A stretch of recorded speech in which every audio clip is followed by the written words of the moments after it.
এবার নিজের আইডলের নাম প্রকাশ করলেন ব্রাজিলিয়ান তারকা নেইমার জুনিয়র।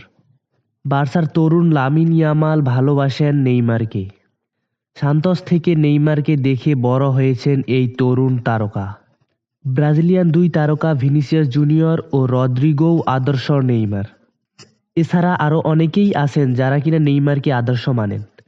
তবে নেইমার কাকে আদর্শ মানেন এমন প্রশ্ন আসতেই পারে। সাম্প্রতিক সময় এমন কিছু নিয়ে কথা বলছেন নেইমার। সেখানে নিজের আদর্শ হিসেবে তুলে ধরেন সে আর কেউ না, বিশ্বসেরা লিওনেল মেসি। এই আর্জেন্টাইন সুপারস্টার নেইমারের বেড়ে ওঠার আদর্শ। নিজের আইডল হিসেবে মেসির নাম উল্লেখ করেছেন ব্রাজিলিয়ান নেইমার। এছাড়াও মেসিকে সর্বকালের সেরা হিসেবে উল্লেখ করেন নেইমি। মেসির খেলা দেখা, তার সাথে খেলা সবকিছুই তাকে শক্তিশালী করে তুলছে বলে জানান নেইমার। মেসির প্রশংসা করলেও রোনালদোকে ছোট করেননি নেইমার। মেসির চিরপ্রতিদ্বন্দ্বী রোনালদোর প্রশংসাও করেছেন এই তারকা।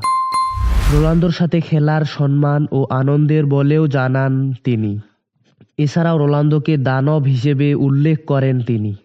তবে সেরা হিসেবে মেসিকেই রাখেন ব্রাজিলিয়ান তারকা নেইমার। এর আগে মেসি বলেছেন নেইমারকে বিশ্বসেরা ফুটবলার বানাতে চেয়েছেন মেসি। এবার মেসির প্রশংসা করে ব্রাজিলিয়ান সুপারস্টার দেখালেন কতটা ভালো বন্ধুত্ব দুজনের মধ্যে।